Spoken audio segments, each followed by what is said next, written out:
ನಿಮ್ಮ ಪರಿಚಯವನ್ನು ಮಾಡಿಕೊಂಡು ಪ್ರಶ್ನೆನ ಕೇಳಿ. ನಮಸ್ಕಾರ ಪ್ರಮೋದ್ ಜಿ, ಗೋಪಾಲಕೃಷ್ಣ ಮಾತಾಡೋದು. ನಮಸ್ಕಾರ ತಾವು ಸರ್, ಹೇಳಿ ಹೇಳ್ದಂಗೆ ಸರ್. ನಮ್ಮ ವೇದ ವಾಂಗ್ಮಯ ಸಿಕ್ಕಾಪಟ್ಟೆ ಎನಾರ್ಮಸ್ ಆಗಿದೆ. ಸೊ ಈಗ ಹೌದು. ನಾವು ಮಕ್ಕಳನ್ನ ಇದ್ರಲ್ಲಿ ಇನಿಶಿಯೇಟ್ ಮಾಡೋದಕ್ಕೆ ಯಾವ್ದಾದ್ರು ಹಾ, ಬುಕ್ ತಾವು ಸಜೆಸ್ಟ್ ಮಾಡ್ತೀರಾ? ಡೆಫಿನೆಟ್ಲಿ ಯಾಕೆಂದ್ರೆ ನಮ್ಗಳಿಗೂ ಖಂಡಿತ. ಇಷ್ಟೆಲ್ಲ ಓದಿದೀವಿ ಮಾಡಿದ್ವಿ, ಬಟ್ ನಮ್ಗೆ ಗೊತ್ತಾಗಲ್ಲ ಯಾವ್ದ್ರಲ್ಲಿ ಅವ್ರನ್ನ ಇನಿಶಿಯೇಟ್ ಮಾಡಬೇಕು, ಯಾವ್ದು ಹೇಳಬೇಕು. ನಾವು ಪುರಾಣಗಳನ್ನೆಲ್ಲ ಹೇಳ್ತೀವಿ, ಮಹಾಭಾರತ ಇತಿಹಾಸ ಎಲ್ಲ ಹೇಳ್ತೀವಿ, ರಾಮಾಯಣ ಹೇಳ್ತೀವಿ, ಬಟ್ ಜಿ ಯಾವ್ದಾದ್ರು ಒಂದು ಟೆಕ್ಸ್ಟ್ ಅವ್ರನ್ನ ಇನಿಶಿಯೇಟ್ ಮಾಡೋದಕ್ಕೆ ಯಾವ್ದನ್ನ ಎಸ್ ತಾವು ಸಜೆಸ್ಟ್ ಮಾಡ್ತೀರಾ? ಎಸ್ ಶಾಸ್ತ್ರಗಳು ಅವರೇ ಹೇಳಿದ ಹಾಗೆ ಶಬ್ದಜಾಲಂ ಮಹಾರಣ್ಯಂ ಅಂತ ಶಂಕರಾಚಾರ್ಯ ಹೇಳ್ತಾರೆ. ಎಷ್ಟು ಮಹಾರಣ್ಯದಷ್ಟಿದೆ, ಅದರ ಹಿಂದೆ ಹೋಗ್ತಾರೆ, ಎಷ್ಟು ಹುಡುಕಿದ್ರು ಮುಗಿದಲೇ ಇರೋಷ್ಟಿದೆ. ಈಗ ನಾವು ಮಕ್ಕಳಿಗೆ ಹೇಳುವಂಥದ್ದು, ನಾನು ಎರಡು ದೃಷ್ಟಿಯಿಂದ ಹೇಳ್ತೀನಿ. ಮಕ್ಕಳಿಗೆ ಹೇಳುವಂಥದ್ದು, ಸಾಧಕರಿಗೆ ಎರಡೂ ದೃಷ್ಟಿಯಿಂದ ಹೇಳ್ತೀನಿ. ಮಕ್ಕಳಿಗೆ ಸಾಧಕರಿಗೆ ಇಬ್ಬರಿಗೂ ಆಗತ್ತೆ. ಆದ್ರೆ ಮುಖ್ಯವಾಗಿ ತಗೊಳ್ಳುವಾಗ ಮೊಟ್ಟ ಮೊದಲು ನಮ್ಮ ಜೀವನದ ಉದ್ದೇಶ ಏನು? ದೊಡ್ಡವ್ರಿಗೆ ಮಕ್ಕಳಿಗೆ ದೊಡ್ಡವ್ರಿಗೆ ಅಥವಾ ಮಕ್ಕಳಿಗೆ ನಾವು ಹೇಳುವಾಗ ಅವ್ರ ಜೀವನದಲ್ಲಿ ನಾವು ವೇದಾಂತದ ತುತ್ತ ತುದಿಯಾದಂತಹ ಆತ್ಮವಿದ್ಯೆಯನ್ನು ಕಲಿಸಬೇಕು ಅಂತಿದೆಯಾ ಉದ್ದೇಶ, ಅಥವಾ ಜೀವನವನ್ನ ಒಂದು ಅದ್ಭುತವಾದ ರೀತಿಯಲ್ಲಿ ನಡೆಸಬೇಕು, ಅದ್ಭುತವಾದಂತಹ ಜೀವನದಲ್ಲಿ ಈ ರೀತಿ ಬದುಕಬೇಕು ಅಂತ ಹೇಳಬೇಕು. ಸೊ ಈ ಎರಡು ಉದ್ದೇಶ ಇದೆ. ಹಾಗಾಗಿ ಉದ್ದೇಶ ಏನು? ಧರ್ಮ ಅಥವಾ ಮೋಕ್ಷ. ಅರ್ಥಕಾಮ ಬೇಡ ಅಲ್ಲ, ಅರ್ಥಕಾಮ ಗಳಿಸ್ತಾರೆ, ಆದ್ರೆ ಅದು ಕಳಿಸೋದಕ್ಕೆ ಯಾವ ಉದ್ದೇಶ ಅನ್ನೋದು. ಸೊ ಧರ್ಮ ಅಥವಾ ಮೋಕ್ಷ, ಈ ಎರಡು ಉದ್ದೇಶಗಳನ್ನು ನಿಶ್ಚಯ ಮಾಡ್ಕೋಬೇಕು. ನಾವು ಯಾರ ಹತ್ರ ಮಾತಾಡ್ತಾ ಇದೀವಿ, ಏನನ್ನು ಹೇಳ್ತಾ ಇದೀವಿ ಅಂತ. ಈಗ ಧರ್ಮವೇ ಉದ್ದೇಶವಾದ್ರೆ, ಜೀವನದಲ್ಲಿ ಧರ್ಮವನ್ನ ಅವನು ಮಗು ತಿಳ್ಕೋಬೇಕು ಅನ್ನುವಂಥದ್ದು ಉದ್ದೇಶ ಆದ್ರೆ, ಧರ್ಮಶಾಸ್ತ್ರಗಳು, ವೇದ ಇಂಥವೆಲ್ಲ ಇದೆ. ಅದು ಇಷ್ಟೆಲ್ಲ ಅದನ್ನ ಹೇಳೋದು ಹೆಂಗೆ, ಆ ಶ್ಲೋಕಗಳನ್ನು ಅರ್ಥೈಸೋದು ಹೆಂಗೆ, ಅದು ಒಂದೊಂದು ಇವತ್ತು ಇರ್ರಿಲೆವೆಂಟ್ ಅನ್ಸುತ್ತಲ್ಲ, ಹೇಗ್ ಮಾಡೋದು?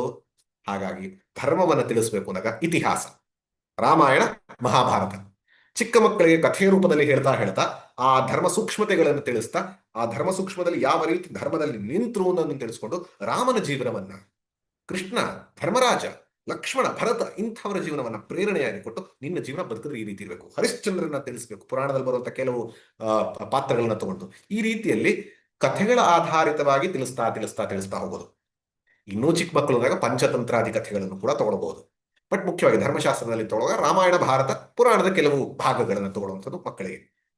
ದೊಡ್ಡವರಿಗೆ ಅಂತಂದಾಗಲೂ ಕೂಡ ರಾಮಾಯಣ, ಭಾರತಗಳು ಬರುತ್ತೆ. ಇನ್ನು ಮೋಕ್ಷದ ವಿಚಾರದಲ್ಲಿ ಬಂದಾಗ ಏನಂತ ತಗೋಬೇಕು? ದ ಬೆಸ್ಟ್ ಬುಕ್ ಯಾವುದು ಅಂತಂದ್ರೆ, ಶಂಕರರೇ ಹೇಳ್ತಾರೆ, ಸರ್ವ ವೇದಾಂತ ಸಾರ ಸಂಗ್ರಹ ಭೂತಂ ಗೀತಾಶಾಸ್ತ್ರ, ಭಗವದ್ಗೀತೆ, ಉಪನಿಷತ್ತು, ಬ್ರಹ್ಮಸೂತ್ರ, ವೇದಾಂತ ಪ್ರಕರಣ ಗ್ರಂಥಗಳು ಎಲ್ಲವೂ ಇದೆ. ಭಗವದ್ಗೀತೆಯಲ್ಲಿ ಎಲ್ಲವೂ ಅಡಕವಾಗಿದೆ. ಆದ್ರೆ ಪುಸ್ತಕ ಕೊಟ್ಬಿಟ್ಟು ಓದೋದು ಅಂದ್ರೆ ಭಗವದ್ಗೀತೆ ಅಲ್ವೇ ಅಲ್ಲ. ಅದನ್ನ ಟ್ರೆಡಿಷನಲ್ ಆಗಿ ಯಾರು ತಿಳಿದಿರ್ತಾರೋ, ಆದರೆ ಟ್ರೆಡಿಷನಲ್ ಅನ್ನ ಮಾಡರ್ನ್ ರೀತಿಯಲ್ಲಿ ಇವತ್ತಿನಕ್ಕೆ ಹೊಂದಿಸುವಂತಹ ರೀತಿಯಲ್ಲಿ ಅದನ್ನ ಅಧ್ಯಯನ ಮಾಡುವಂಥದ್ದಾಗಬೇಕು. ಅದನ್ನ ಅವ್ರ ಅಧ್ಯಯನ ಮಾಡಬೇಕು, ಇಲ್ಲಾಂದ್ರೆ ಅಟ್ಲೀಸ್ಟ್ ನೀವು ಅಧ್ಯಯನ ಮಾಡಿ ಅದನ್ನ ಅವ್ರಿಗೆ ಯಾವ ರೀತಿ ಹೇಳಬೇಕು ಅನ್ನೋದನ್ನ ತಗೊಂಡ್ರೆ Bhagavad Gita is a very good to start and to end both. ಹಾಗಾಗಿ ವೇದಾಂತ ಶಾಸ್ತ್ರಕ್ಕೆ ಅಂತ ತಗೊಂಡಾಗ, ಮೋಕ್ಷಕ್ಕೆ ಅಂತ ತಗೊಂಡಾಗ ಗೀತೆ, ಅದರಲ್ಲಿ ಧರ್ಮದ ವಿಚಾರವೂ ಕೂಡ ದೊಡ್ಡವರು ಬರುತ್ತೆ, ಯಾವ ರೀತಿ ಇರಬೇಕು, ಯಾವ ರೀತಿ ಸಾತ್ವಿಕ ಜೀವನ ನಡೆಸಬೇಕು ಎಲ್ಲವೂ ಬರುತ್ತೆ, ಮೋಕ್ಷಕ್ಕೂ ಬರುತ್ತೆ. ಮಕ್ಕಳಿಗಾದ್ರೆ ರಾಮಾಯಣ, ಭಾರತ ಇಂಥವನ್ನು ತಗೊಂಡು ಅವ್ರನ್ನ ಗ್ರಾಜ್ಯುಯಲ್ ಆಗಿ ಇನ್ಕ್ರೀಸ್ ಮಾಡ್ತಾ ಗೀತೆಗೆ ಪರಿಚಯ ಮಾಡಿ ಅಲ್ಲಿಂದ ಮುಂದೆ ತಗೊಂಡು ಹೋಗೋದು ಒಳ್ಳೆಯದು ಅಂತ ಅನ್ಸುತ್ತೆ.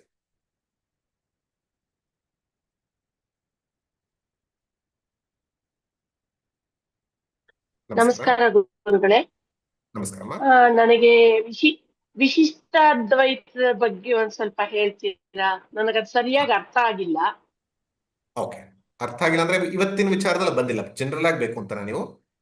ಹೌದು ಹೌದು ಹೌದು, ಜನರಲ್ ಆಗಿ. ಓಕೆ, ಇದು ನಿನ್ನೇನು ಒಬ್ರು ಪ್ರಶ್ನೆ ಕೇಳಿದ್ರು, ಅದನ್ನ ಸೇರಿಸಿ ಹೇಳ್ಬಿಡ್ತೀನಿ. ದ್ವೈತ, ವಿಶಿಷ್ಟಾದ್ವೈತ, ಅದ್ವೈತ, ಈ ಮೂರರ ಒಂದು ಸ್ಥೂಲ ಪರಿಚಯ. ಯಾಕೆಂದ್ರೆ ಎಲ್ಲವೂ ಕೂಡ ಸಾಗರದಷ್ಟು ದೊಡ್ಡದು, ಸೊ ಎಲ್ಲವನ್ನೂ ಹೇಳೋದಕ್ಕಾಗೋದಿಲ್ಲ. ಆದ್ರೆ ನಾವು ಅನ್ಕೊಂಡಿದ್ವಿ ಮೂರಿದೆ ಅಂತ. ಏನಂತ? ದ್ವೈತ, ವಿಶಿಷ್ಟಾದ್ವೈತ, ಅದ್ವೈತ ಅಂತ. ಖಂಡಿತ ಅಲ್ಲ. 10, 12 ಈ ತರದ ಬೇರೆ ಬೇರೆ ಸಿಸ್ಟಮ್ ಆಫ್ ಸ್ಕೂಲ್ಸ್ಗಳಿವೆ. ಏನು ಅದರ ಅದ್ವೈತವನ್ನ ಸತ್ಯ ಸಾಕ್ಷಾತ್ಕಾರ ಇರಲಿ, ಬಟ್ ಜನರು ಕರೆಯುವಂಥದ್ರಲ್ಲಿ ಅಂತಂದಾಗ ದ್ವೈತ, ಅದ್ವೈತ, ವಿಶಿಷ್ಟಾದ್ವೈತ, ಶುದ್ಧಾದ್ವೈತ ಮತ್ತು ಭೇದಾಭೇದ ಈ ರೀತಿಯಲ್ಲಿ ಹೇಳ್ತಾ ಹೋಗ್ತಾ ಒಂದು 10, 12 ಬರ್ತಾ ಹೋಗುತ್ತೆ. ನಮ್ಗಾದ್ರೆ ಎಲ್ಲರಿಗೂ ಪಾಪ್ಯುಲರ್ ಇರುವಂಥದ್ದು ಯಾವ್ದು ಅಂದಾಗ ದ್ವೈತ, ವಿಶಿಷ್ಟಾದ್ವೈತ, ಅದ್ವೈತ. ದ್ವೈತವನ್ನ ಮಂಡನೆ ಮಾಡಿದಂಥವ್ರು, ಅಗೇನ್ ಶುರು ಮಾಡಿದವರು ಅಂತ ಹೇಳಲ್ಲ, ಮಂಡನೆ ಮಾಡಿದಂಥವ್ರು ಮಧ್ವಾಚಾರ್ಯರು, ವಿಶಿಷ್ಟಾದ್ವೈತವನ್ನ ಮಂಡನೆ ಮಾಡಿದಂಥವ್ರು ರಾಮಾನುಜಾಚಾರ್ಯರು, ಅದ್ವೈತವನ್ನ ಅಗೇನ್ ಸ್ಥಾಪನೆ ಮಾಡಿದವರಲ್ಲ, ಪ್ರಸಾರ ಅದನ್ನು ಒಳಹೊಕ್ಕಿ ತೆಗೆದು ತೋರಿಸಿದಂಥವ್ರು ಶಂಕರಾಚಾರ್ಯರು. ಅದಕ್ಕೆ ಮುಂಚೆ ಎಲ್ಲರೂ ಕೂಡ ಇದ್ದಂಥವರೇ ಇದ್ರು. ಇದು 3 ಜನ ಅಂತ. ಈಗ ಇದರ ಮೂರರ ಬಗ್ಗೆ ಒಂದು ಸ್ಥೂಲ ಪರಿಚಯ ಅಷ್ಟೇ ಅಂತಂದಾಗ, ಫಸ್ಟ್ ದ್ವೈತ. ಫಸ್ಟ್ ದ್ವೈತ ಅಂದ್ರೆ ಕೊನೆಗೆ ಬಂದಂಥದ್ದು, ಆದ್ರೆ ನಮ್ಗೆ ಅರ್ಥ ಆಗೋದಕ್ಕೆ ಫಸ್ಟ್ ದ್ವೈತ. ದ್ವೈತ ಅಂದ್ರೇನು? ಎರಡು ಅಂತ. ನಾವು ಮಧ್ವಾಚಾರ್ಯರ ಫೋಟೋ ನೋಡಿದ್ರು ಕೂಡ ನಿಮ್ಗೆ ಗೊತ್ತಿರುತ್ತೆ, ಹೀಗೆ ಇಟ್ಕೊಂಡಿರ್ತಾರೆ. ಸೊ ಎರಡು ಸತ್ಯ ಅಂತ. ಎರಡು ಸತ್ಯ ಅಂದ್ರೇನು? ಜೀವನೂ ಅಂದ್ರೆ ಮುಖ್ಯವಾಗಿ ಭೇದ ಇದೆ ಅಂತ. ಜೀವ, ಜಗತ್ತು, ಈಶ್ವರ ಎರಡಕ್ಕೂ ಭೇದ ಇದೆ. ಜೀವ ಮತ್ತು ಈಶ್ವರ ಬೇರೆ, ಇದನ್ನ ತೋರಿಸ್ತಾ ಇದ್ದಾರೆ. ಇದರಲ್ಲಿ ತೋರಿಸ್ತಾ ಇದ್ದಾರೆ ಜೀವ ಮತ್ತು ಈಶ್ವರ ಬೇರೆ, ಆ ಎರಡು ಒಂದೇ ಅಲ್ಲ. ಜೀವ ಮತ್ತು ಜಗತ್ತು ಬೇರೆ, ಜಗತ್ತು ಮತ್ತು ಈಶ್ವರ ಬೇರೆ. ಇದನ್ನೇ ಅವರು ಪಂಚಭೇದ ಅಂತ ಹೇಳ್ತಾರೆ. ಏನು ಪಂಚಭೇದ ಅಂದ್ರೆ? ನಾನ್ ಬೇರೆ, ನೀವು ಬೇರೆ, ಹೌದಾ? ನೀವು ಬೇರೆ, ನಿಮ್ಮ ಮನೆಯವ್ರು ಬೇರೆ, ಪ್ರತಿಯೊಂದು ಜೀವಿಯೂ ಬೇರೆ. ಜೀವ ಜೀವ ಭೇದ. ನೆಕ್ಸ್ಟ್ ಜೀವ ಜಡ ಭೇದ. ನಾನ್ ಬೇರೆ, ಈ ವಸ್ತು ಬೇರೆ, ನೀವು ಬೇರೆ, ಈ ವಸ್ತು ಬೇರೆ. ಸೊ ಜೀವ ಜಡ ಭೇದ ಅಂತ. ಮೂರನೇದು ಜಡ ಜಡ ಭೇದ. ಈ ವಸ್ತು ಬೇರೆ, ಈ ವಸ್ತು ಬೇರೆ, ಈ ವಸ್ತು ಬೇರೆ, ಈ ವಸ್ತು ಬೇರೆ. ಇದು ಜಡ ಜಡ ಭೇದ. ಇನ್ನೊಂದು ನಾಲ್ಕನೇದು ಜೀವ ಈಶ್ವರ ಭೇದ.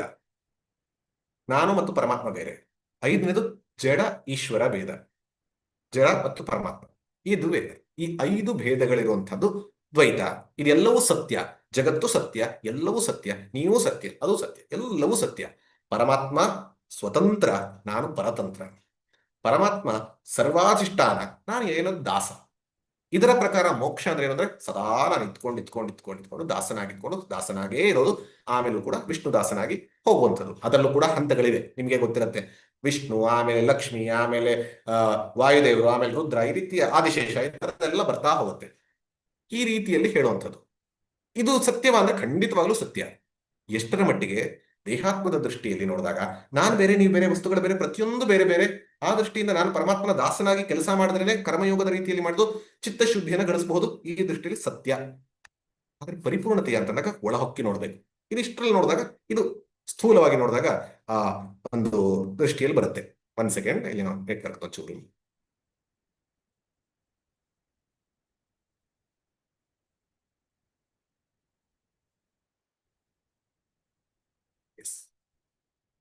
ಈಗ ವಿಶಿಷ್ಟಾದ್ವೈತ, ಅಲ್ಲಿಂದ ನೆಕ್ಸ್ಟ್ ಹಂತಕ್ಕೆ ಬಂದಾಗ ವಿಶಿಷ್ಟಾದ್ವೈತ ಅಂದಾಗ ವಿಶಿಷ್ಟ ದ್ವೈತ ಅಲ್ಲದು, ವಿಶಿಷ್ಟ ಅದ್ವೈತ ಅಂತ ಬಿಡಿಸೋದು. ವಿಶಿಷ್ಟಾದ್ವೈತ ಇದನ್ನ ತಿಳಿಸ್ಕೊಟ್ಟವರು ರಾಮಾನುಜರು. ಅವ್ರು ಏನ್ ಹೇಳ್ತಾರೆ? ಅದ್ವೈತ ಸರಿ, ಆದ್ರೆ ಇದು ವಿಶೇಷ ಅದ್ವೈತ ಅಂತ. ವಿಶಿಷ್ಟ ಅಂದ್ರೆ ವಿಶೇಷ ಅಂತ. ಏನ್ ಹೇಳ್ತಾ ಇದಾರೆ ಅವರು ಅಂದ್ರೆ, ಇದು ಜಗತ್ತು ಬೇರೆ, ಪರಮಾತ್ಮ ಬೇರೆ ಅಂತ ಅಂದ್ಬಿಟ್ರೆ ಜಗತ್ತು ಪರಮಾತ್ಮ ಬೇರೆ ಬೇರೆ ಅಂತ ಅಲ್ಲ. ಜಗತ್ತು ಪರಮಾತ್ಮನ ಅಂಶ, ಜೀವ ಪರಮಾತ್ಮನ ಅಂಶ. ಅವನು ಪರಿಪೂರ್ಣ, ನಾನು ಅದರ ಅಂಶ. ಅವನು ಅಂಶಿ, ನಾನು ಅಂಶ. ಅವನು ವಿಶೇಷ, ನಾನು ಶೇಷ. ಹೀಗೆ ಒಂದು ರೀತಿಯಲ್ಲಿ ಪಾರ್ಟ್ ಹೋಲ್ ರಿಲೇಶನ್ಶಿಪ್. ಅಲ್ಲಿ ನಾನು ಅವನು ಸದಾ ಡಿಫರೆಂಟ್ ಅನ್ನುವಂತಹ ರಿಲೇಶನ್ಶಿಪ್. ಇಲ್ಲಿ ಪಾರ್ಟ್ ಹೋಲ್ ರಿಲೇಶನ್ಶಿಪ್. ಅವನು ಪೂರ್ಣ, ನಾನು ಅವನ ಅಂಶ ಅನ್ನುವಂತಹ ರಿಲೇಶನ್ಶಿಪ್. ಜೀವಾತ್ಮ ಇರುವಂತವನು ಏನೇನೇ ಆಗ್ಲಿ ಮಾಡ್ಕೊಂಡು ಏನ್ ಮಾಡ್ಬೇಕು? ಕೊನೆಗೆ ಪರಮಾತ್ಮನಲ್ಲಿ ಒಂದಾಗಬೇಕು ಅನ್ನುವಂಥದ್ದು ಮೋಕ್ಷ. ಅದೃಷ್ಟಿಯಲ್ಲಿ ಅವರು 4 ರೀತಿಯ ಮೋಕ್ಷವನ್ನು ಹೇಳ್ತಾರೆ. ಸಾಲೋಕ್ಯ, ವೈಕುಂಠ ಲೋಕದಲ್ಲಿ ಆ ಲೋಕಕ್ಕೆ ಹೋಗ್ತೀರಾ. ಸಾರೂಪ್ಯ, ಪರಮಾತ್ಮನ ರೂಪವನ್ನ ಪಡಿತೀರಾ, ಶಕ್ತಿ ಎಲ್ಲ ಪಡೆಯಲ್ಲ, ಪರಮಾತ್ಮನ ರೂಪ. ಸಾನ್ನಿಧ್ಯ, ಹತ್ತಿರ ಅಥವಾ ಸಾಮೀಪ್ಯ, ಹತ್ತಿರ ಹೋಗ್ತೀರಾ. ಕೊನೆಗೆ ಸಾಯುಜ್ಯ, ಪರಮಾತ್ಮನಲ್ಲೇ ಒಂದಾಗ್ಬಿಡ್ತೀರ. ಸೊ ಇದು ಅವ್ರು ಹೇಳುವಂಥದ್ದು. 2 ಭೇದ ಇಲ್ಲ, ಇರುವುದು ಒಂದೇ ವಸ್ತು. ಅದರ ಭಾಗ ಮತ್ತು ಪೂರ್ಣ ಮತ್ತು ಭಾಗ, ಈ ದೃಷ್ಟಿಯಿಂದ ನೋಡ್ಬೇಕು ಅನ್ನುವಂಥದ್ದು ವಿಶಿಷ್ಟಾದ್ವೈತ ಹೇಳುವಂಥದ್ದು. ಇದು ಸರಿನಾ? ಖಂಡಿತ ಸರಿ. ಯಾಕೆ? ನನಗಿರೋ ಶಕ್ತಿ ಎಷ್ಟು? ನಾನು ಅಲ್ಪಜ್ಞ, ಅವನು ಸರ್ವಜ್ಞ. ನಾನು ಅಲ್ಪಶಕ್ತ, ಅವನು ಸರ್ವಶಕ್ತ. ಅವನು ಹೇಳೋದ್ರಿಂದಲೇ ನಡೆಯುವಂಥದ್ದು. ಎಲ್ಲವೂ ನಾನು ಡಿಸೈಡ್ ಮಾಡ್ದಂಗೆ ನಡೆಯಕ್ಕಾಗಲ್ಲ. ಹಾಗಾಗಿ ನನ್ನ ಪ್ರಯತ್ನ ಅವನ ಒಂದು ಅನುಗ್ರಹ ಈ ರೀತಿ ಕರ್ಕೊಂಡು ಹೋಗುತ್ತೆ. ಸತ್ಯ, ಖಂಡಿತ. ಇಲ್ಲೂ ಮುಂದಕ್ಕೆ ಹೋದಾಗ ಮುಂದಕ್ಕೆ ಬರುವಂಥದ್ದು ಅದ್ವೈತ. ಶಂಕರರು ಉಪನಿಷತ್ತಿನಲ್ಲಿ ಹೇಳಿರುವಂಥ ವಿಚಾರವನ್ನ ಪ್ರಕಾಶ ಮಾಡಿ ಹೇಳಿದಂಥ, ಅವರೆಲ್ಲರೂ ಕೂಡ ಉಪನಿಷತ್ತು ಮತ್ತೆ ಬ್ರಹ್ಮಸೂತ್ರ, ಗೀತೆಯನ್ನೇ ತಗೊಂಡಿರುವಂಥದ್ದು.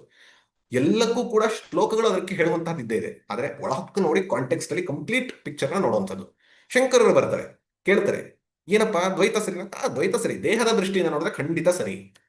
ನಾನು ನೀನು ಬೇರೆ, ನಾನು ಅವನು ಬೇರೆ, ನಾನು ವಸ್ತು ಬೇರೆ, ಎಲ್ಲವೂ ವಸ್ತು ಬೇರೆ. ನಾನು ಆ ದೃಷ್ಟಿಯಿಂದ ಹೇಳ್ತಾ ಇಲ್ಲ.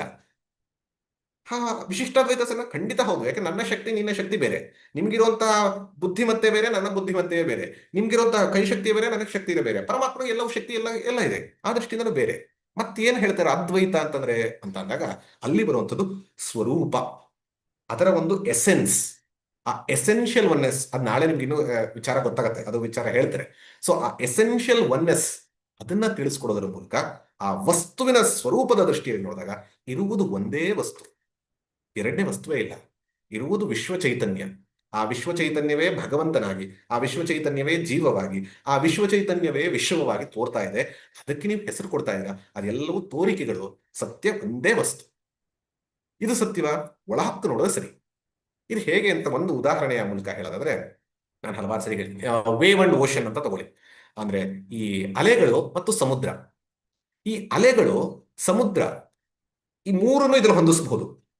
ಅಲೆ ಇದೆ, ಚಿಕ್ಕ ಒಂದು ಗುಳ್ಳೆ ಇದೆ, ಅಲೆ ಇದೆ, ದೊಡ್ಡ ಸುನಾಮಿ ಇದೆ, ಮತ್ತು ಸಮುದ್ರ ಇದೆ. ಈಗ ನೀವೇ ಹೇಳಿ, ಒಂದೊಂದು ಕೂಡ ಬೇರೆ ಬೇರೆನಾ ಒಂದೇನಾ? ಬೇರೆ ಬೇರೆ ಅಂತ ಅನ್ಸುತ್ತಲ್ಲ. ಯಾಕೆಂದ್ರೆ ಈ ಎಲ್ಲದಕ್ಕೂ ಕೂಡ ಆಧಾರ ಯಾವುದು? ಸಮುದ್ರ. ಇದು ಸರ್ವಶಕ್ತ. ಇದೆಲ್ಲವೂ ಬೇರೆ ಬೇರೆ. ಹಾಗಾಗಿ ಮೊದಲಿಗನ್ಸುತ್ತೆ ಇದೆಲ್ಲವೂ ಬೇರೆ ಬೇರೆ. ಈ ಅಲೆ ಬೇರೆ, ಆ ಅಲೆ ಬೇರೆ, ಆ ಅಲೆ ಬೇರೆ, ಈ ಗುಳ್ಳೆ ಬೇರೆ, ಈ ಗುಳ್ಳೆ ಬೇರೆ, ಆ ಸುನಾಮಿ ಬೇರೆ, ಇದೆಲ್ಲಕ್ಕಿಂತಲೂ ಸಮುದ್ರ ಬೇರೆ ಅಂತ ಅನ್ಸುತ್ತೆ. ಮೊದಲನೇ ಹಂತ. ಎರಡನೇ ಹಂತ ಸ್ವಲ್ಪ ಒಳಗೋದ್ರೆ ಎಲ್ಲವೂ ಬೇರೆ ನಿಜ, ಆದ್ರೆ ಇದೆಲ್ಲವೂ ಕೂಡ ಸಮುದ್ರದ ಭಾಗವೇ ಅಲ್ವಾ? ಪ್ರತಿಯೊಂದು ಕೂಡ ಸಮುದ್ರದ ಭಾಗವೇ ಆಗಿರೋದ್ರಿಂದ ಸಮುದ್ರ ಅನ್ನೋಂಥದ್ದು ಪೂರ್ಣ, ಈ ಅಲೆ, ಈ ಗುಳ್ಳೆ, ಈ ಸುನಾಮಿ ಇದೆಲ್ಲ ಅದರ ಅಂಶ ಅಂತ. ಕರೆಕ್ಟಾ? Definitely correct.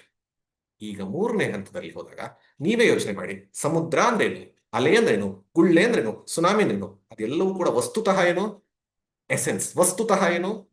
ನೀರು. ನೀರು ಬಿಟ್ಟು ಏನಾದ್ರು ಇದೆಯಾ ಅಲ್ಲಿ? ನೀರು ಬಿಟ್ಟು ಏನಾದ್ರು ಇದ್ರೆ ನಂಗೆ ಹೇಳಿ. ನೀರಿಲ್ಲದ ಗುಳ್ಳೆ, ನೀರಿಲ್ಲದ ಅಲೆ, ನೀರಿಲ್ಲದ ಸುನಾಮಿ, ನೀರಿಲ್ಲದ ಸಮುದ್ರ ಇಮ್ಯಾಜಿನ್ ಮಾಡಕ್ಕಾಗತ್ತೆ? ಹೌದಾ ಇಲ್ಲಿ? ಹಾಗಾಗಿ ವಸ್ತುತಃ ಏನಿದೆ ಅಲ್ಲಿ? ಇರುವುದು ಒಂದೇ, ನೀರು. ಆ ನೀರೇ ಈ ವಿಶಾಲವಾಗಿ ನೋಡಿದಾಗ ಸಮುದ್ರದಂತೆ, ಅದೇ ಒಂದು ರೀತಿಯಲ್ಲಿ ಹರಿದು ಬರುವ ದೃಷ್ಟಿಯಿಂದ ನೋಡಿದಾಗ ಅದು ಅಲೆಯಂತೆ, ಒಂದು ಬಬಲ್ ಅಂದ್ರೆ ಒಂದು ರೌಂಡ್ ಆಗಿ ಒಡೆದು ಹೋಗುವಂತೆ ಬಂದಾಗ ಅದನ್ನ ಗುಳ್ಳೆ ಅಂತ ಕರಿತೀವಿ. ಅಂದ್ರೆ ನೀರು ವಸ್ತು, ಬೇರೆ ಎಲ್ಲ ತೋರಿಕೆ. ಇದು ಏಕಮೇವ ಅದ್ವಿತೀಯ ವಸ್ತು ಅಂತ ತಿಳಿಸೋದು. ಹಾಗಾಗಿ ಎಲ್ಲವೂ ಹಂತದ ದೃಷ್ಟಿಯಿಂದ, ಕರ್ಮಯೋಗ ಮಾಡುವಂತಹ ದೃಷ್ಟಿಯಿಂದ, ದೇಹದ ದೃಷ್ಟಿಯಿಂದ ದ್ವೈತವೇ ಸರಿ. ಜೀವಾತ್ಮದ ದೃಷ್ಟಿಯಿಂದ ಪರಮಾತ್ಮನನ್ನ ನಾನು ಸೇವೆ ಮಾಡ್ತೀನಿ, ಭಕ್ತಿಯನ್ನ ಮಾಡ್ತೀನಿ ಅಂದಾಗ ಶರಣಾಗತಿ. ಅದಕ್ಕೆ ರಾಮಾನುಜಾಚಾರ್ಯ ಕೂತ್ಕೊಳ್ಳೋಕೆ ಶರಣಾಗತಿ, ನೀನು ಪೂರ್ಣ, ನಾನು ಅಂಶ ಅಂತ. ಮೂರನೇದು ಸತ್ಯದಿಂದ ನೋಡಿದಾಗ ಶಂಕರರು ಏನ್ ಹೇಳ್ತಾರೆ? ನೀನು ಮತ್ತು ಪರಮಾತ್ಮ ಒಂದೇ, ಜ್ಞಾನ ಸ್ವರೂಪ. ಅವರ ಪಿಕ್ಚರ್ ಅಲ್ಲೂ ಗೊತ್ತಾಗತ್ತೆ. ಸೊ ಹಾಗಾಗಿ ಇದು ಮೂರು ಸ್ಥೂಲವಾದ ಚಿತ್ರಣ. ಒಂದೊಂದರ ಬಗ್ಗೆ ಕೂಡ ಆಳವಾಗಿ ಹೋಗಬಹುದು, ಬಟ್ ಇವಾಗ ಅದಲ್ಲ. ಮುಖ್ಯವಾಗಿ ಈ ವಿಚಾರದಲ್ಲಿ ಎಲ್ಲವೂ ಸಾಧನೆ ದೃಷ್ಟಿಯಿಂದ ಸರಿ, ಸತ್ಯದ ದೃಷ್ಟಿಯಿಂದ ಯಾವುದು ಅಂತ ನೀವು ಕೂಲಂಕುಷವಾಗಿ ಯೋಚನೆ ಮಾಡಿ. ನಾನು ಹೇಳಿದ್ದನ್ನು ಒಪ್ಪಬೇಕು ಅಂತಿಲ್ಲ, ನಿಮಗೆ ಇನ್ನೊಂದೇ ಸರಿ ಅನ್ನಿಸ್ಬಹುದು.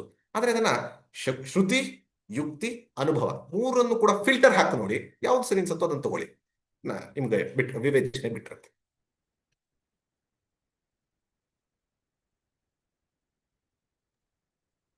ನಮಸ್ತೆ. ಶ್ರೀ ಗುರುಭ್ಯೋ ನಮಃ. ತಾವು ಉಪನಿಷತ್ ಅಂತ ತಿಳಿಸ್ತಾ ಬಂದ್ರಿ. ಹತ್ತಿರ ಇರುವುದರ ಬಗ್ಗೆ ನಿಖರವಾದ ಜ್ಞಾನ, ಅದು ಆತ್ಮವೇ ಅಂತ ತಿಳಿಸಿದ್ರಿ. ಅಲ್ಲಿ ಮತ್ತೆ ಮಹಿತ ಉಪನಿಷತ್ ಅಂತ ತಿಳಿಸಿದ್ರಿ.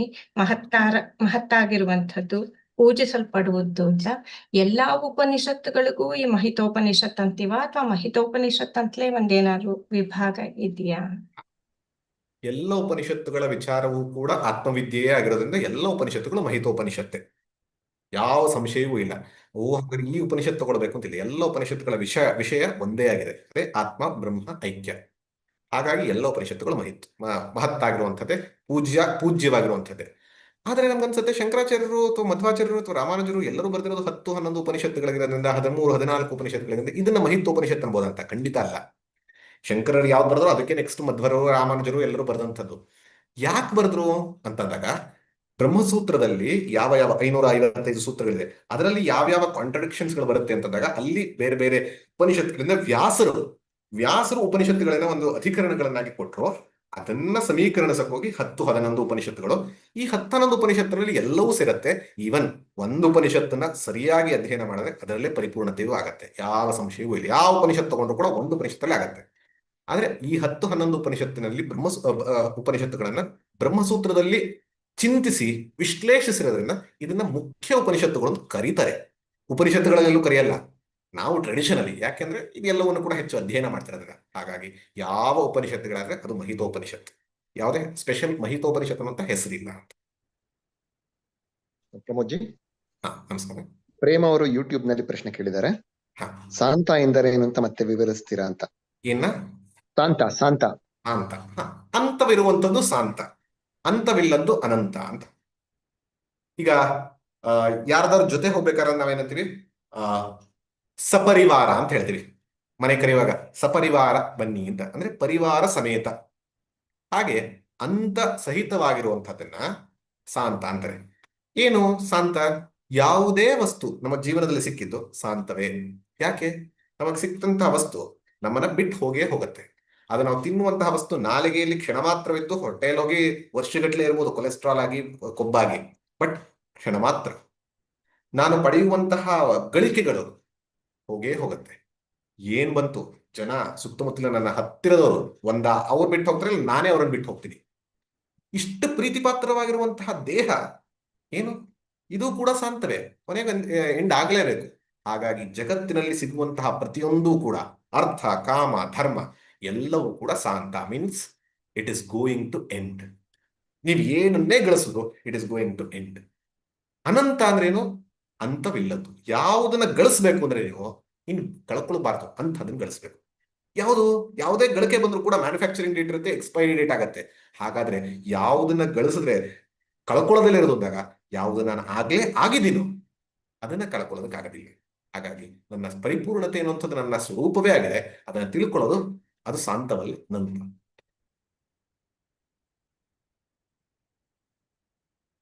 ನಮಸ್ಕಾರ ಪ್ರಮೋದ್ ಅಚ್ಯುತ್ ಮೂರ್ತಿ ದಾವಣಗೆರೆಯಿಂದ. ನಮಸ್ಕಾರ. ಗುರು ಅನ್ನೋದು ದೇವ್ರ ಸಮಾನ. ಗುರು ದೇವ್ರ ಸಮಾನ. ಹೌದು. ಗುರುಗೂ ದೇವ್ರಿಗೂ ಯಾವನು ವ್ಯತ್ಯಾಸನೂ ಇಲ್ಲ, ಯಾವುದೂ ಇಲ್ಲ. ಗುರು ಹತ್ರ ಹೋದಾಗಲಿ ದೇವ್ರ ಹತ್ರ ಹೋಗಲಿ ಕೇಳ್ಬೇಕಾದ್ರೆ ನಾವ್ ಏನ್ ಕೇಳ್ಬೇಕಾದ್ರೆ ಸ್ವಲ್ಪ ಯೋಚನೆ ಮಾಡಿ ನಮ್ಗೆ ಏನ್ ಬೇಕಾದ್ರೆ ಕರೆಕ್ಟಾಗಿ ಕೇಳ್ಕೋಬೇಕು. ಹೌದು. ಗುರುವಾಗ್ಲಿ ದೇವ್ರಾಗ್ಲಿ ಎಲ್ಲಾದ್ರು ಪ್ರತಿಯೊಂದನ್ನು ಗೊತ್ತಿರುತ್ತೆ, ನನಗೇನ್ ಬೇಕು, ಏನ್ ಬೇಡ, ಎಲ್ಲಿದೆ, ಹೋಗ್ತೀವಿ, ಏನ್ ಮಾಡ್ಬೇಕು ಅಂತೇಳಿ. ಆ ತರ ಪರಿಸ್ಥಿತಿಯಲ್ಲಿ ಇದ್ದಾಗ ನಮ್ಗೆ ಬೇಕು ಅಂತ ಕೇಳ್ಕೊಳಕ್ ಯಾಕೆ ಹೋಗ್ಬೇಕು? ವೆರಿ ಗುಡ್ ಕ್ವೆಶ್ಚನ್, ಒಳ್ಳೆ ಪ್ರಶ್ನೆ. ಈಗ ಗುರುವು ದೇವರು ಒಂದೇ. ಗುರುವಿಗೂ ಎಲ್ಲವನ್ನು ಕರುಣಿಸುವ ಶಕ್ತಿ ಇರುತ್ತೆ, ದೇವರಿಗೂ ಕರುಣಿಸುವ ಶಕ್ತಿ ಇರುತ್ತೆ. ಈ ರೀತಿ ನೋಡಿದಾಗ ಎರಡು ದೃಷ್ಟಿಯಲ್ಲಿ ಅರ್ಥ ಮಾಡಬಹುದು. ಈಶ್ವರ ಸರ್ವಜ್ಞ ಸರ್ವಶಕ್ತ, ವಸ್ತುತಃ ಸರ್ವಜ್ಞ ಸರ್ವಶಕ್ತ. ಗುರುವನಂತನು ಅದೇ ಪರಮಾತ್ಮನ ರೂಪದಲ್ಲಿ ಆದರೂ ಕೂಡ ಈ ದೇಹದಲ್ಲಿ ಬಂದಾಗ ಸರ್ವಶಕ್ತನಾಗಿ ಎಲ್ಲವನ್ನು ಕರುಣಿಸಕ್ ಆಗದಲ್ಲೇ ಇರಬಹುದು. ಈಶ್ವರ ಭಗವಂತ ದೇವರು ಜಗತ್ತನ್ನ ಸೃಷ್ಟಿ ಸ್ಥಿತಿ ಮಾಡಿದ್ದಾರೆ. ಗುರು ಇಷ್ಟಪಟ್ಟ ಹಂಗ ನಾನು ನೀವೆಲ್ಲ ಇಷ್ಟು ಕೇಳ್ತಾ ಇದ್ದೀರಾ, ಎಲ್ಲರಿಗೂ ತೊಂದರೆ ಆಗ್ತದೆ, ಇಡೀ ಜಗತ್ತನ್ನ ನಾಶ ಮಾಡ್ತೀನಿ ಅಂತ ಹೇಳೋದಕ್ಕಾಗಲ್ಲ. ನಮ್ಮ ಭಾವ, ಗುರುವಿನ ಇರುವಂತಹ ಚೈತನ್ಯ, ಭಗವಂತನಿರುವಂತಹ ಚೈತನ್ಯ ಎರಡೂ ಒಂದೇ. ಹಾಗಾಗಿ ಗುರುವು ದೇವರು ಒಂದೇ ಇರ್ತದೆ. ಅದರ ಜೊತೆಗೆ ಈ ಭಗವಂತನನ್ನ ಪರಿಚಯಿಸುವಂತಹವನು ಗುರುವಾದ್ರಿಂದ ಗುರುವು ಕೂಡ ದೇವರು ಕೂಡ ಎರಡನ್ನೂ ಒಂದೇ ತರ ಸಮೀಕರಣ ಮಾಡ್ತೀವಿ. ಭಾವದಲ್ಲಿ ಎರಡು ಒಂದೇ, ವಸ್ತುವಿನ ದೃಷ್ಟಿಯಿಂದ, ವ್ಯಕ್ತ ದೃಷ್ಟಿಯಿಂದ ವ್ಯತ್ಯಾಸ. ನಾನಾಗ್ಲೇ ಹೇಳ್ದಲ್ಲ, ದ್ವೈತ ವ್ಯವಹಾರದಲ್ಲಿ ಇದ್ದೇ ಇದೆ. ವ್ಯವಹಾರದಲ್ಲಿ ನಾನು ಮತ್ತು ಗುರು ಬೇರೆ, ವ್ಯವಹಾರದಲ್ಲಿ ಗುರು ಮತ್ತು ಭಗವಂತ ಬೇರೆ ವ್ಯವಹಾರದಲ್ಲಿ. ಆದ್ರೆ ವಸ್ತುತಃ ಪರಮಾತ್ಮ ಚೈತನ್ಯ, ಗುರುವಿನ ಒಳಗಿರುವಂತಹ ಚೈತನ್ಯ ತತ್ವತಃ ಎರಡು ಒಂದೇ. ಆದ್ರೆ ಈ ಒಂದು ದೇಹದಿಂದ ಈಗ ಪರಮಾತ್ಮನಿಗೆ ಎಲ್ಲವೂ ಗೊತ್ತಾಗತ್ತೆ, ನನ್ನ ಗುರುಗಳಿಗೂ ಎಲ್ಲವೂ ಗೊತ್ತಾಗಬಹುದು. ಸಿದ್ಧಿ ಇದ್ರೆ, ಸಿದ್ಧಿ ಇಲ್ಲದವರು ವೇದಾಂತ ಪಾಠ ಮಾಡಿ ನಿಮ್ಮ ಸ್ವರೂಪವನ್ನು ತಿಳಿಸಕ್ಕಾದಾಗ ಅವ್ರ ಅದ್ರ ಬಗ್ಗೆ ತಲೆನೇ ಕೆಡಿಸ್ಬೇಕು ಹೋಗಲ್ಲ. ನನ್ನ ಮನಸ್ಸಿನಲ್ಲಿ ನೆಕ್ಸ್ಟ್ ಕ್ವಶನ್ ಬಂದಂಥದ್ದು ತುಂಬಾ ಇಂಪಾರ್ಟೆಂಟ್. ಎಲ್ಲವೂ ತಿಳಿದಿದೆಯಲ್ಲ ಪರಮಾತ್ಮನಿಗೆ, ಅಥವಾ ಎಲ್ಲವೂ ತಿಳಿದಿದೆಯಲ್ಲ ಗುರುಗಳಿಗೆ, ನಾನು ಕೇಳಬೇಕಾ ಅಂತ, ಇದನ್ ಬೇಕು ಅದು ಬೇಕು ಅಂತ ಕೇಳ್ಬೇಕಂತ. ಒಂದ್ ಕಡೆಯಿಂದ ನೋಡಿದ್ರೆ ಕೇಳ್ಬೇಕಂತಿಲ್ಲ. ಯಾಕಂದ್ರೆ ಇಲ್ಲಿವರೆಗೂ ಕೊಟ್ಟಿರುವಂತದಕ್ಕೆ ಥ್ಯಾಂಕ್ಸ್ ಹೇಳ್ತಾ ನೀವು ನೋಡ್ಕೊಳ್ಳಿ ಅಂತ ಹೇಳಿದ್ರೆ ಮುಗೀತು. ಆದ್ರೆ ಇನ್ನೊಂದು ಕಡೆ ನೋಡಿದಾಗ ಕೇಳಬೇಕು. ಯಾಕೆ ಅಂತಂದಾಗ ಸಂಕಲ್ಪ ಅಂತ. ಪ್ರತಿಯೊಂದು ಕರ್ಮಕ್ಕೂ ಕೂಡ ಸಂಕಲ್ಪ ಅಂತ. ಯಾವ ಉದ್ದೇಶದಿಂದ ಮಾಡ್ತಿದ್ದೀನಿ, ಅದು ಪರಮಾತ್ಮನಿಗೆ ತಿಳಿಸೋದಕ್ಕೆ ಆಗ್ಲಿ, ಗುರುಗಳಿಗೆ ತಿಳಿಸೋದಕ್ಕೆ ಆಗ್ಲಿ ಅಲ್ಲ, ನನಗ್ ನಾನು ರೀಅಫರ್ಮ್ ಮಾಡ್ಕೊಳಕ್ಕೆ ನಾನು ಈ ಉದ್ದೇಶದಿಂದ ಮಾಡ್ತಾ ಇದ್ದೀನಿ, ನನಗೆ ಇದಕ್ಕೋಸ್ಕರ ಮಾಡ್ತಾ ಇದ್ದೀನಿ, ನನಗೆ ಇನ್ಯಾವುದೋ ಗಳಿಕೆ ಬೇಕಿರುವಂತದ್ದಲ್ಲ, ನನಗೆ ಬೇಕಾದ್ದು ಚಿತ್ತಶುದ್ಧಿ. ಹಾಗಾಗಿ ಪ್ರತಿನಿತ್ಯ ನಾನು ಪೂಜೆ ಮಾಡೋಕೆ ಏನಂತೀನಿ, ಪರಮೇಶ್ವರ ಪ್ರೀತ್ಯರ್ಥಂ. ನಾನು ಮಾಡೋದಿರಕ್ಕೆ ಮನಸ್ಸಿನಲ್ಲಿ ಬೇರೆದೇನೂ ಇಲ್ಲ. ಅಪ್ಪಿತಪ್ಪಿ ಮನಸ್ಸಲ್ಲಿ ಏನೋ ಬಂದಿತ್ತು ಅಂತ ಅಂದ್ರೂ ಕೂಡ ಇದನ್ನ ಮಾಡುವಾಗ ನೆನ್ಪು ಮಾಡ್ಕೊಂಡು ನಾನು ಮಾಡಬೇಕಾದ್ರು ಪರಮೇಶ್ವರ ಪ್ರೀತ್ಯರ್ಥವಾಗಿ ಹೊರತು ಬೇರೆದಕ್ಕಲ್ಲ. ಹಾಗಾಗಿ ಗುರುವಿನನ್ನ ಕೇಳುವಂಥದ್ದು.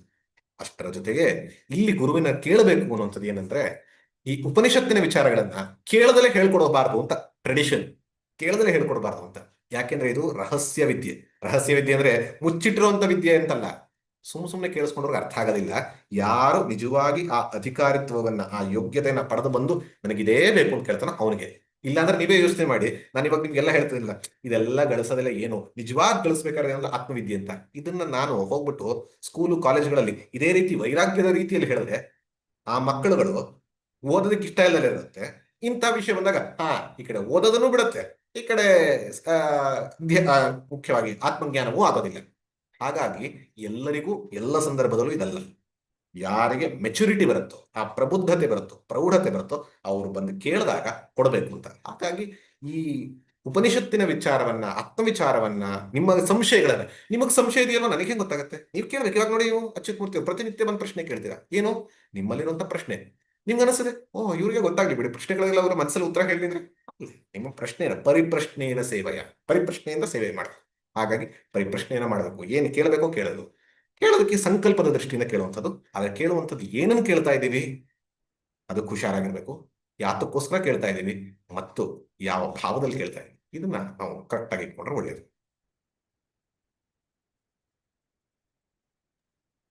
ಪ್ರಮೋದ್ ಸರ್, ಸಮಯ ಆಗಿದೆ, ಮುಗಿಸಬಹುದಾ? ಓಕೆ. ಸೊ ಇವತ್ತು 2 ಶ್ಲೋಕಗಳ ಅಧ್ಯಯನವನ್ನ ಅದ್ಭುತವಾಗಿ ತಿಳ್ಕೊಂಡಿದ್ದೀವಿ ಅಂತ ಭಾವಿಸ್ತೀನಿ. ಇದನ್ನ ಮತ್ತೆ ಮತ್ತೆ ಕೇಳಿಸ್ಕೊಂಡ್ರೆ ತುಂಬಾ ಒಳ್ಳೇದು. ಯಾರ್ಯಾರು ನಿನ್ನೆ ಅದ್ರದ್ದು ಸ್ಟಾರ್ಟಿಂಗ್ ಪಾರ್ಟ್ ಮಿಸ್ ಮಾಡ್ಕೊಂಡಿದ್ರಿ ಯೂಟ್ಯೂಬ್ ನಲ್ಲಿ, ಅವ್ರಿಗೆ ಇವತ್ತಿನಲ್ಲೂ ಕೂಡ ಸ್ಟಾರ್ಟಿಂಗ್ ಪಾಯಿಂಟ್ ಹಾಕಿದೆ. ಅದಕ್ಕೆ ತಗೊಂಡು ನೀವು ಹಿಂದಕ್ಕೆ ಹೋದ್ರೆ you will get to know better understanding. ಅದರ ಜೊತೆಗೆ ನಾವಿವತ್ತು ಶ್ರೋತ್ರಿಯ ಬ್ರಹ್ಮನಿಷ್ಠ ಕರುಣಾಸಿಂಧುವಾದಂತಹ ಶಂಕರರು, ಅವರು ಶಂಕರರಷ್ಟೇ ಅಲ್ಲ, ಜ್ಞಾನ ಪರಂಪರೆ, ನನ್ನ ಗುರುಗಳು ಹಾಗೆ ಇರಬೇಕು, ನನ್ನ ಪಾಲನೆ ಮಾಡಬೇಕು ಭವಸಾಗರದಿಂದ. ಹಾಗಾಗಿ ಆ ಗುರುವಿನ ಪಾದವನ್ನ ನನ್ನ ಹೃದಯದಲ್ಲಿ ಇಡ್ತೀನಿ ಅಂದ್ರೆ ಅರ್ಥ, ಗುರುವಿನ ಪಾದ ಅಂದ್ರೆ ಜ್ಞಾನ, ಆ ಜ್ಞಾನವನ್ನ ತರಿಸ್ಕೊಳ್ಳೋದಕ್ಕೋಸ್ಕರ ನಾನೆಲ್ಲ ಪರಿಶ್ರಮವನ್ನು ಮಾಡ್ತೀನಿ. ಹಾಗಾಗಿ ಭವಶಂಕರ ದೇಶಿಕ ಮಹೇಶ್ವರ. ಧನ್ಯವಾದ.